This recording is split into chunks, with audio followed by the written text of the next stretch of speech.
مجھے جلد واپس پہنچنا ہے۔ ممکن ہے کہ دشمن ہمارے علاقے کا رخ کرے، لیکن میں یہ وعدہ کرتا ہوں کہ جب میری ضرورت ہوگی تم مجھے اپنے پاس موجود پاؤ گے۔ بدر بن مغیرہ کے بعد موسیٰ نے اٹھ کر تقریر کی، مسلمانوں، آج سے 400 سال قبل جب نصرانیوں نے ہمارے اندرونی انتشار سے فائدہ اٹھا کر ہماری سلطنت کے بیشتر حصے ہم سے چھین لیے تھے، تو قدرت نے یوسف بن تاشفین کو ہماری مدد کے لیے بھیجا تھا، اور اس مرد مجاہد نے مسلمانوں کو ایک ایسے دشمن سے نجات دلائی تھی جس نے ان پر عرصہ حیات تنگ کر رکھا تھا۔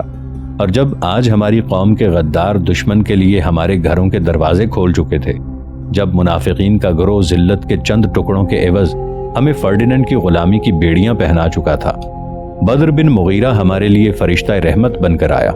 کل کا آفتاب تمہارے چہروں پر مایوسی کی گھٹائیں دیکھ رہا تھا، اور آج کا آفتاب تمہارے ہونٹوں پر مسرت کی مسکراہٹیں دیکھ رہا ہے۔ سرحد کے مجاہدین نے تمہیں ایک بھولا ہوا سبق یاد دلایا ہے، اور وہ یہ ہے کہ مسلمان کی طاقت کا راز اس کی تعداد میں نہیں، اس کے ایمان میں ہے۔ تاریخ اس بات کی شہادت دیتی ہے کہ مسلمانوں نے اگر کبھی شکست کھائی ہے تو اپنوں کی غداری کے باعث، دشمن کی طاقت سے نہیں۔ ہماری آج کی فتح اس بات کا ثبوت ہے کہ ہم اس گئی گزری حالت میں بھی دشمن کی بڑی سے بڑی قوت کو کچل سکتے ہیں۔ ہم نے آج تک جو کچھ کھویا ہے اپنی غلطیوں کے سبب کھویا ہے۔ تم نے غداروں کا کہا مانا، تم نے منافقین کا ساتھ دیا، تم نے خدا کا آسرا چھوڑ کر فرڈیننڈ کا سہارا لیا، اور تم نے اپنی آنکھوں سے دیکھا کہ بستہ، المیریا اور مالغا میں تمہارے اعمال کی سزا تمہارے بچوں، بوڑھوں اور عورتوں کو مل رہی ہے۔ تم اس وقت میدان میں آئے جب تم نے یہ دیکھا کہ اب لڑنے کے سوا کوئی چارہ باقی نہیں رہا۔ تمہیں آگ بجھانے کی فکر اس وقت ہوئی جب تمہارے گھر قریباً جل چکے تھے۔ میں اس خوشی کے موقع پر ماضی کی تلخیوں کو دہرانا نہیں چاہتا، لیکن یاد رکھو کہ ہم نے ایک لڑائی جیتی ہے، لیکن ابھی جنگ باقی ہے، ایک طویل اور صبر آزما جنگ، جس سے عہدہ برا ہوئے بغیر ہم ملک میں چین کا سانس نہیں لے سکتے۔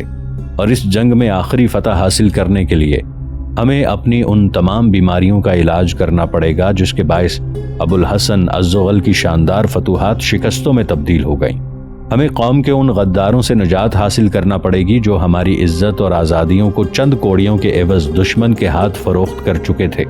ہمیں غرناطہ کو ان بزدلوں سے پاک کرنا پڑے گا جن پر دشمن کی قوت کا رعب چھایا ہوا ہے۔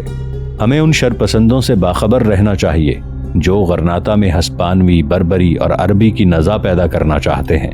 میں جانتا ہوں کہ الحمرا ابھی تک منافقین کے وجود سے پاک نہیں ہوا، اور تم میں سے بعض شاید یہ بھی سمجھتے ہوں کہ ابو عبداللہ کے ناراض ہو جانے کے خوف سے میں قوم کے ان مجرموں پر ہاتھ نہیں ڈالوں گا جو ابھی تک فرڈیننڈ کے آلائی کار ہیں۔ لیکن میں آپ کو یقین دلاتا ہوں کہ اگر مجھے ابو عبداللہ کی نیت پر بھی شک ہوا تو میں اس کا دامن پکڑ کر تمہارے سامنے لے آؤں گا، اور تم سے یہ کہوں گا کہ اس نے توبہ کے بعد قوم کو دھوکہ دیا ہے، اب اس پر رحم کرنا گناہ ہے۔ ابو عبداللہ نے میرے ساتھ وعدہ کیا ہے کہ وہ قوم کے کسی غدار کی سفارش نہیں کرے گا۔ میں تمہارے سامنے اعلان کرتا ہوں کہ میں ہر اس معاملے میں جس کا غرناطہ کی حفاظت کے ساتھ تعلق ہوا، ابو عبداللہ کی مداخلت برداشت نہیں کروں گا، اور مجھے تم سے یہ امید ہے کہ اگر خدا نخواستہ مجھ سے بھی کسی قومی گناہ کا ارتکاب ہو جائے تو مجھے معاف نہیں کرو گے۔ غرناطہ کے ایک بوڑھے سردار نے اٹھ کر کہا، ہم سب کی یہ خواہش ہے کہ ہمارے سرحدی بھائی غرناطہ سے ہو کر جائیں، لوگ بدر بن مغیرہ کو دیکھنے کے لیے بےتاب ہوں گے۔ موسیٰ نے بدر بن مغیرہ کی طرف دیکھا لیکن اس نے سر ہلا دیا۔ موسیٰ نے بوڑھے سے مخاطب ہو کر کہا، تھوڑی دیر پہلے میری بھی یہی خواہش تھی کہ میں اپنے محسن کو کم از کم ایک دن کے لیے غرناطہ لے جاؤں، لیکن بدر بن مغیرہ سے تبادلہ خیالات کے بعد میں اس نتیجے پر پہنچا ہوں کہ ہمیں خود بھی ابھی غرناطہ نہیں جانا چاہیے۔ ہم اپنی پیش قدمی جاری رکھیں گے۔ اہل غرناطہ کی بجائے ان شہروں کے لوگ زیادہ بے قراری سے ہماری راہ دیکھ رہے ہیں جن پر ابھی تک دشمن کا قبضہ ہے۔ ادھر لوشا کا گورنر ابو داؤد اپنے محل کے ایک کمرے میں بیٹھا سرکاری کاغذات دیکھ رہا تھا۔ اس کا دربان کمرے میں داخل ہوا اور کچھ دیر خاموش کھڑا رہا۔ جب چند منٹ تک ابو داؤد اس کی طرف متوجہ نہ ہوا تو دربان نے جھجکتے ہوئے کہا، ملاقات کے کمرے میں جان مائیکل آپ کا انتظار کر رہے ہیں، اگر حکم ہو تو انہیں یہاں لے آؤں۔ جان مائیکل؟ ابو داؤد نے اٹھتے ہوئے کہا، نہیں، میں وہیں ملوں گا، انہیں آئے زیادہ دیر تو نہیں ہوئی، وہ ابھی آئے ہیں۔ ابو داؤد باہر نکل کر چند قدم برآمدے میں چلنے کے بعد ایک کشادہ کمرے میں داخل ہوا۔ ایک ادھیڑ عمر لیکن قوی ہیکل آدمی اسے دیکھ کر کرسی سے اٹھا۔ ابو داؤد اس کے ساتھ مصافحہ کرنے کے بعد اس کے سامنے دوسری کرسی پر بیٹھ گیا۔ ابو داؤد نے جان مائیکل کی طرف غور سے دیکھنے کے بعد کہا، اگر میں غلطی پر نہیں تو آپ محاذ پر تھے۔ جان مائیکل نے جواب دیا، ہاں، لیکن اب میں قسطلہ سے آ رہا ہوں۔ مجھے بادشاہ سلامت نے بعض امور کے متعلق مشورہ کرنے کے لیے وہاں بلا لیا تھا۔ تو لوشا میں میرے قائم مقام آپ ہوں گے؟ جان مائیکل نے ایک مراسلہ ابو داؤد کے ہاتھ میں دیتے ہوئے کہا، یہ بادشاہ سلامت کا فرمان ہے۔ میں حکم کی تعمیل میں یہاں آ گیا ہوں، ورنہ ایسے نازک وقت میں ایک سپاہی کا میدان جنگ سے دور رہنا اس کے لیے بہت تکلیف دہ ہے۔ ابو داؤد نے مراسلہ کھول کر اس پر سرسری نگاہ ڈالنے کے بعد کہا، میں خوش ہوں کہ انہوں نے آپ جیسے تجربے کار آدمی کو یہاں بھیجا ہے۔ میں کل ہی قسطلہ روانہ ہو جاؤں گا، لیکن مجھے آپ سے بہت سی ہدایات لینا تھی۔ ابو داؤد نے کہا، میری پہلی اور آخری ہدایت یہ ہے کہ لوشا کو ہر قیمت پر دشمن سے بچایا جائے۔ ناظرین، آگے بڑھنے سے پہلے کامنٹ سیکشن میں ہمیں اپنی آراء سے ضرور آگاہ کیجیے گا کہ آپ کو ہماری یہ سیریز کیسی لگ رہی ہے۔ میں ہوں طاہر عبید چودھری۔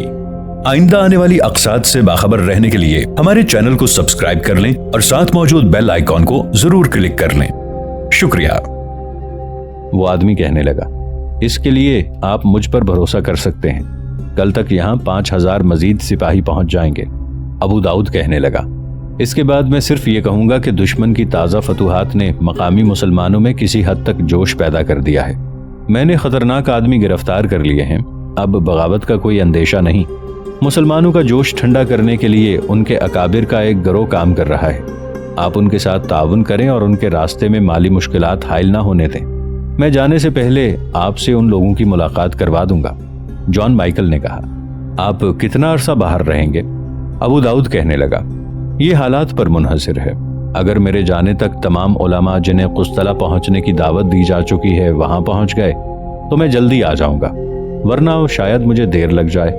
جان مائیکل کہنے لگا، میرے خیال میں قرطبہ، اشبیلیہ اور دوسرے شہروں سے 500 کے قریب علماء وہاں پہنچ گئے ہیں، تو قسطلہ میں میرا کام جلد ختم ہو جائے گا، لیکن اس کے بعد مجھے دوسرے شہروں میں جانا پڑے گا۔ اچھا یہ بتائیے، اب جنگ کی کیا حالت ہے؟ جان مائیکل نے کہا، جنگ کی حالت روز بروز مخدوش ہوتی جا رہی ہے۔ اہل غرناطہ ہم سے بہت سا علاقہ واپس لے چکے ہیں۔ غرناطہ کی شکست کے بعد ہم کہیں بھی پاؤں جما کر نہیں لڑ سکے۔ ابو داؤد نے کہا، یہ ڈوبتے ہوئے سورج کی آخری جھلک ہے۔ جان مائیکل کہنے لگا، لیکن اہل غرناطہ اسے طلوع آفتاب کی ابتدائی روشنی خیال کرتے ہیں۔ ایک افواہ سے ہماری افواج بہت پریشان ہے۔ وہ کیا؟ لوگوں کا خیال ہے کہ سرحدی عقاب کوئی نیا آدمی نہیں بلکہ وہ بدر بن مغیرہ ہے۔ ہماری فوج کے بعض قیدیوں نے جو فرار ہو کر آئے ہیں اس بات کی تصدیق کی ہے۔ بادشاہ سلامت کا بھی یہی خیال ہے۔ ممکن ہے ابو عبداللہ نے اسے قتل نہ کیا ہو۔ ابو داؤد نے کہا، اگر ابو عبداللہ بے وقوف نہ ہوتا تو یہ ممکن تھا۔ کچھ عرصہ پہلے ابو عبداللہ کے متعلق میری بھی یہی رائے تھی کہ وہ ایک مخبوط الحواس آدمی ہے، لیکن اس کی تازہ فتوحات نے مجھے اپنی رائے بدلنے پر مجبور کر دیا ہے۔ ابو داؤد نے کہا، میں صرف اتنا جانتا ہوں کہ اس کے ہاتھوں غرناطہ کی تباہی مقدر ہو چکی ہے۔ جنون کی مختلف کیفیتیں ہوتی ہیں۔ کبھی اس کے جنون کی یہ کیفیت تھی کہ اس نے اپنے باپ اور چچا کے خلاف بغاوت کر کے ہمارے لیے غرناطہ کی 4 دیواری تک کا راستہ صاف کر دیا تھا۔ اب اس کے جنون کی کیفیت میں تبدیلی آئی ہے۔ کچھ عرصے تک یہ کیفیت بھی جاتی رہے گی۔ آپ چند ماہ تک غرناطہ کے متعلق عجیب و غریب خبریں سنیں گے۔ جان مائیکل نے کہا، بادشاہ سلامت چند ہفتوں تک غرناطہ پر اپنی قوت سے حملہ کرنے کا فیصلہ کر چکے ہیں۔ ان کا خیال ہے کہ اگر آپ کی تدبیر کامیاب ہوئی تو غرناطہ کا محاصرہ زیادہ طول نہیں کھینچے گا۔ کیا میں یہ پوچھ سکتا ہوں کہ آپ نے کیا تدبیر سوچی ہے؟ کیا آپ غرناطہ میں اندلس کے علماء کا کوئی وفد بھیجنا چاہتے ہیں؟ ابو عبداللہ کے ساتھ مصالحت کی بات چیت کا تو کوئی ارادہ نہیں؟ ابو داؤد کہنے لگا، میں آپ کو صرف اتنا بتا سکتا ہوں کہ الحمرہ پر شہنشاہ فریڈرینڈ کی فتح کا پرچم لہرانا میری زندگی کا سب سے بڑا مقصد ہے۔ اس سے قبل ہم بہت سی غلطیاں کر چکے ہیں، لیکن اب کوئی غلطی نہیں ہوگی۔ آندھی صرف ان دیواروں کو گراتی ہے جن کی بنیادیں کھوکھلی ہو چکی ہوں۔ غرناطہ کے لیے جو مہم میں تیار کر رہا ہوں اس کی کامیابی کے بعد اہل غرناطہ کی قوت مدافعت اس قدر کمزور ہو جائے گی کہ آپ کی فوج کو کسی پریشانی کا سامنا نہیں کرنا پڑے گا۔ تاہم ابھی آپ مجھ سے تفصیلات نہ پوچھیں تو بہتر ہے۔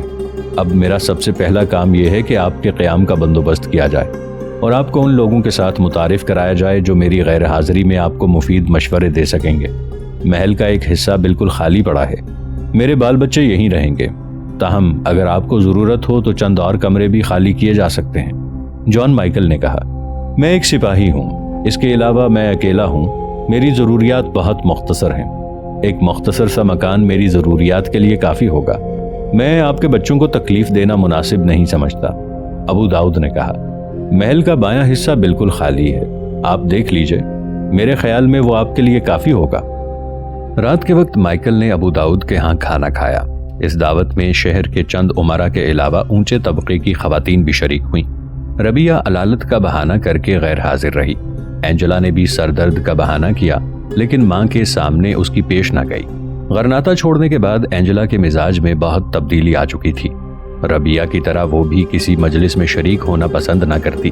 یہ سوتیلی بہنیں ایک دوسرے کی رازدار اور غمخوار تھیں، انہیں تنہائی میں باتیں کرنے کے لیے موقع کی تلاش رہتی۔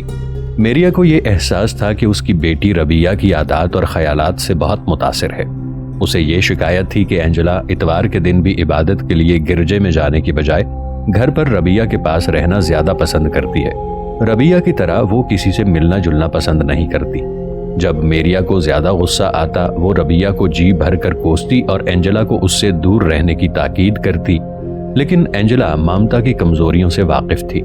وہ علالت کا بہانہ کر کے لیٹ جاتی اور کھانے پینے سے انکار کر دیتی۔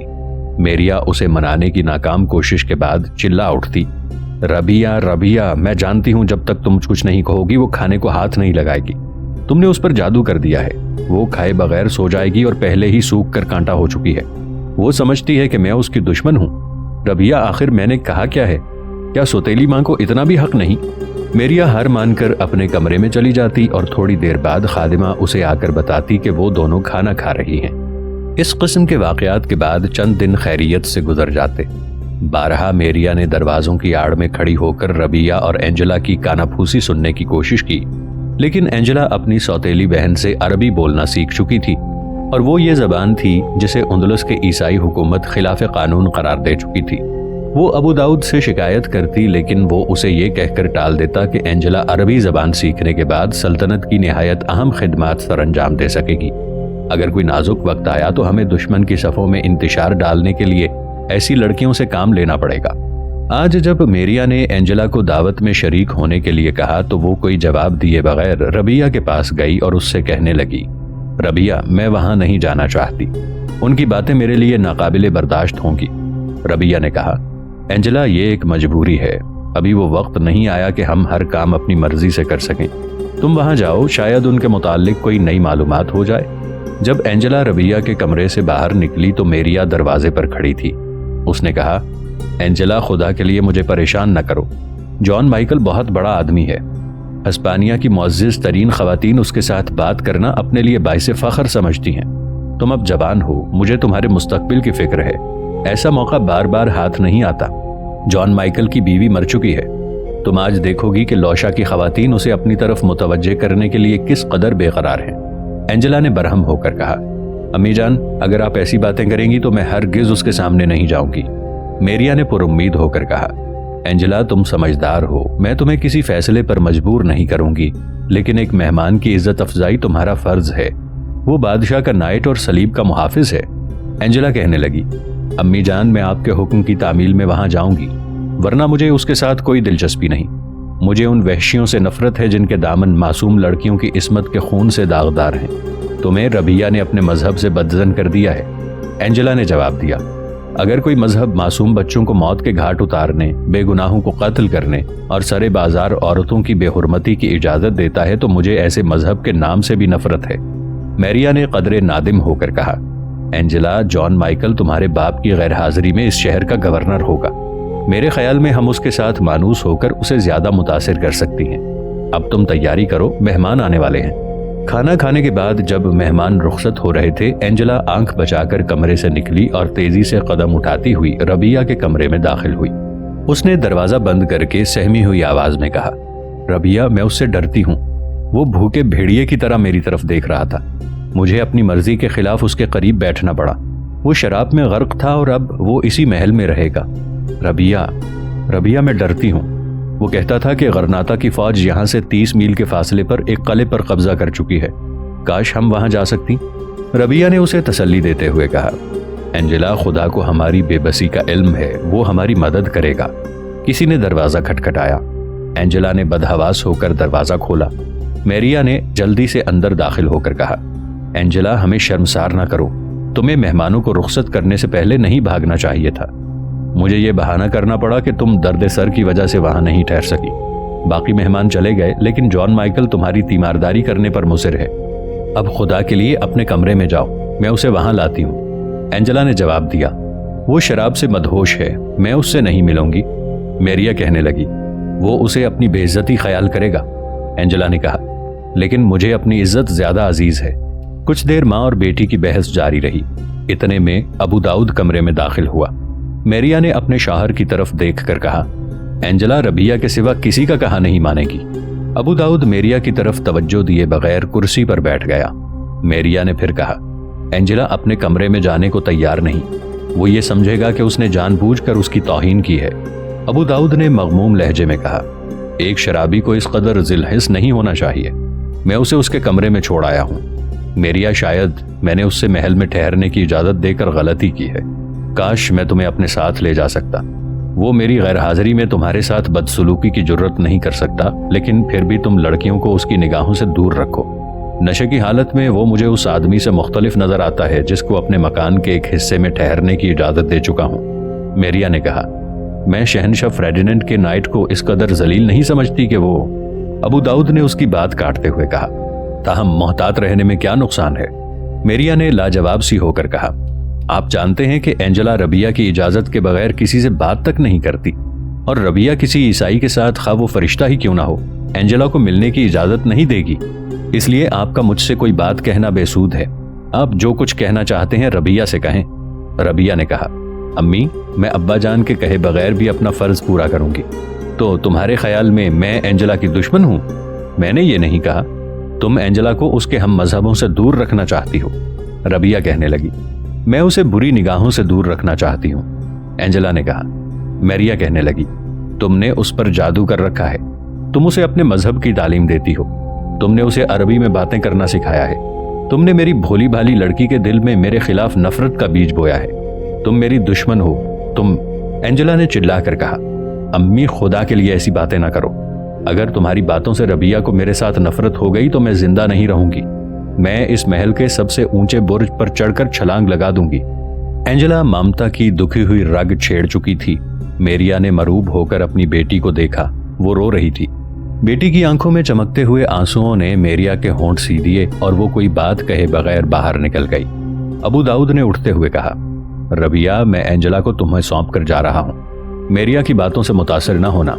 قسطلہ کے شاہی محل کے ایک وسیع کمرے میں اندلس کے وہ اکابر علماء دین جمع تھے جو ابو داؤد کی دعوت پر دور دراز کے شہروں میں آئے تھے۔ اجلاس سے قبل ابو داؤد ان میں سے اکثر کے ساتھ علیحدہ علیحدہ مل چکا تھا۔ ابو داؤد نے اس اجتماع کے سامنے تقریر کرتے ہوئے کہا، بزرگان دین، آج آپ کو جن مسائل پر غور کرنے کے لیے بلایا ہے وہ اسپین میں مسلمانوں کے مستقبل سے تعلق رکھتے ہیں۔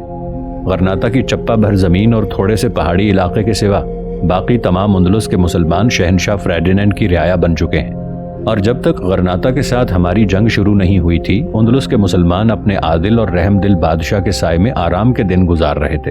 حکمران قوم کی اکثریت ہم پر مہربان تھی، لیکن اب آپ کو شکایت ہے کہ عیسائی حکومت آپ کے ساتھ پہلے سی فیاضی کے ساتھ پیش نہیں آتی۔ آپ میں سے بعض یہ سمجھتے ہیں کہ اندلس کے مسلمانوں پر عرصہ حیات تنگ ہو رہا ہے، مسلمانوں کو غرناطہ کے جاسوس ہونے کے جرم میں گرفتار کیا جا رہا ہے، عیسائی اپنی حکومت کے ساتھ ان کی وفاداری پر شبہ کرتے ہیں۔